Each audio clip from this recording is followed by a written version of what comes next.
de doutoramento que estava a trabalhar na resistência aos antibióticos e ela estava a trabalhar com galinhas. Eu disse, fui falar com ela e disse, olha, temos todas estas galinhas com dietas diferentes aqui, quero que me faças uma coisa. Aqui estavam as dietas diferentes. Vamos, por exemplo, soja. Algumas tinham peixe, algumas tinham proteína animal, outras tinham proteína vegetal. Em alguns incluímos antibióticos e noutras não. Tínhamos 4 grupos. Medimos, portanto, a massa corporal das galinhas numa dieta só de plantas. Galinhas que em 6 semanas crescem. Plantas mais antibióticos. Carne, ou neste caso peixe. E peixe mais antibiótico. Na verdade, não há grande diferença no crescimento. Isto eram os 4 grupos de dieta que tinha. E eu disse ao estudante, quando medires estes animais, eu quero que tu desdobres os intestinos e ponhas em cima de uma mesa e meças o comprimento. E ele disse, você está louco? Bom, talvez esteja louco, mas se não te importas de fazer isso, e quero, além disso, que meças não só os intestinos, mas todo o tamanho de todos os órgãos, do fígado, do coração, todos os órgãos. Isto é trabalho extra, eu não quero fazer isso. Eu é que mando. Faz. E ela fez.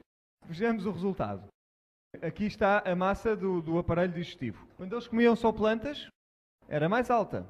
Plantas com antibióticos era um pouco menos. Quando eles comiam peixe, ficou ainda mais pequeno. E com antibióticos ainda mais pequeno. E agora é estatisticamente diferente. Vejam o comprimento do aparelho digestivo. Os que comiam só plantas tinham os aparelhos mais longos. Plantas e antibióticos um pouco menos. Peixe ainda menos. Peixe com antibiótico muito menos. Isto é interessante. Vamos ver outros órgãos. Vamos ver o coração. Isto é ciência a ser desenvolvida. Vejam que se eles comerem plantas, o coração era mais pequeno.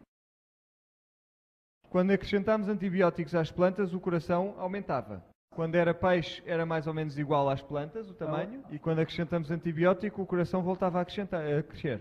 Isto é interessante. Sabem que cada vez mais os jovens estão a ter ataques de coração? Será porque os seus corações estão mais fracos, por alguma razão? Sabem que hoje não conseguimos encontrar galinhas no supermercado que não tenham antibióticos? E eu sugiro que nós não fomos desenhados para comer antibióticos. E, portanto, se comemos esta carne, estamos sempre a ingerir antibiótico e podemos acabar por ter um coração aumentado. E se, além disso, ainda procurarmos mais antibiótico, podemos ficar mesmo com o coração mais fraco. E, portanto, está aqui um processo, uma ideia para uma tese de doutoramento. O efeito dos antibióticos na anatomia do coração e na sua fisiologia.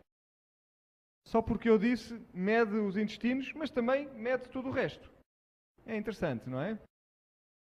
Será que isto aconteceu através da evolução? Ou será que isto afetou a forma como os genes foram ativados? Vejamos o fígado, por exemplo. Quando estavam com antibióticos, o fígado aumentou. É um mau sinal se vocês tiverem um fígado que aumenta. O nosso sistema digestivo não é como o de um carnívoro e é um pouco mais curto do que o de uma vaca. Mas nós temos dentes caninos e, portanto, fomos desenhados para comer carne. E aqui temos um macaco que é um vegetariano total. Será que ele tem dentes caninos? Tem, e de bom tamanho. E ele é totalmente vegetariano. E porquê é que ele tem estes dentes? Para matar e para poder comer carne? Não. Fazem-no ficar bonito. São sexys. As macacas gostam. Portanto, é um caráter secundário que não tem nada a ver com a alimentação. Portanto, todos estes órgãos vestigiais que há algum tempo provavelmente tiveram uma função e já não têm, como o apêndice e supostamente as guelras, vestígios de guelras que temos, esta lista, à medida que o nosso conhecimento aumenta, está a ficar cada vez mais pequena, de órgãos vestigiais que não têm função. Pensava-se que nenhum daqueles órgãos tinha função, cerca de 100. Inicialmente a tiroide, por exemplo, estava nessa lista. A glândula pituitária e todos estes órgãos, afinal, tinham uma função. Vejam outro problema para a evolução. Isto é chamada a homologia. Vejam o braço do humano, do gato, do morcego. Chamamos a isto a variação do pentadáctilo, dos 5 dedos. Que os 5 dedos é o mais primitivo. O cavalo tem só um dedo. O mais primitivo é o que tem 5. E todos os outros são mais avançados. Pergunta? Se nós evoluímos só no fim, ainda temos a mão mais primitiva entre todos os animais. Resposta? para podermos brincar, para podermos tocar piano. E vejam outro problema. A homologia diz que todos estes organismos são completamente distintos em espécies diferentes. O conceito da homologia em termos dos genes semelhantes, a partir de um ancestral comum, foi desacreditado.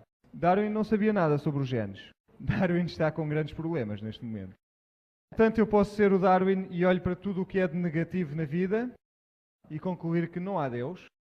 Ou eu posso dizer a Terra em tempos foi perfeita, mas o pecado entrou neste mundo e agora é muito menos do que perfeita. Mas ele deixou evidências da sua criação original. Para eu olhar para os parasitas, por exemplo, ou olhar para as flores, a escolha é minha. Portanto, desígnio original, sim ou não? Reparem neste pássaro. É bonito, não é? Esta é a ibis sagrada. Algumas vezes viram uma ibis? Eu penso que isto não pode ter sido desenhado. É o pior despertador do mundo. Reparem no ibis. Isto é uma variedade de ibis. Reparem na sua cor. É muito bonita. Isto também é uma ibis. E aquela branca também é uma ibis. É muito feia. É um tipo de ibis muito feia. Qual é a diferença entre as duas? Uma pequena diferença na dieta e no habitat. Qual é que vos parece mais com o Éden? A primeira, não é verdade? Pergunta? Será que esta ibis horrível que aqui está, acasalar com a ibis bonita que nós vimos no início? Sim, ela pode acasalar com ela. E aqui está a sua descendência. Ali está a mamã. O pai era realmente tão feio como o pecado. E a descendência é algo que está no meio. E também acontece o mesmo connosco, humanos. Podemos ter um caráter muito bom e casar com alguém com um caráter muito mau e temos filhos que são mais ou menos no meio. Mas não foi desenhado como do lado direito, foi desenhado como no lado esquerdo. Estes pássaros foram desenhados para serem bonitos. São lembranças do Éden. Podemos ver a criação no pôr do sol. Deus diz: eu criarei uma nova terra e um novo céus e não haverá memória da terra e dos céus anteriores.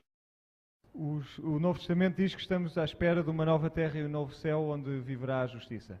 Romanos diz que toda a criação está à espera que esta corrupção desapareça. Porque tudo está a ranger, tudo está a sofrer. Isaías diz que o lobo viverá com o cordeiro, a vaca e o leão estarão juntos, uma criança poderá conduzir estes animais, uma vaca e um urso poderão comer ao pé um do outro, uma criança porá a mão no covil da cobra e não acontece nada. Não haverá mais dor. Será algo deste género? Ou se calhar a serpente vai ter as suas pernas de volta. Depende como olhamos para isto. Depende como olhamos para as coisas. E hoje podemos ser todos Darwins, acreditando nas bombas e nas casas, olhar em tudo o que é negativo no mundo e dizer não existe Deus. Ou podemos olhar para o que é belo à nossa volta e olhar para a complexidade maravilhosa das coisas dos seres viventes. Podemos espantar-nos com esta variedade e podemos esperar por um mundo melhor. Esta é a nossa escolha. Eu espero que façam a escolha certa.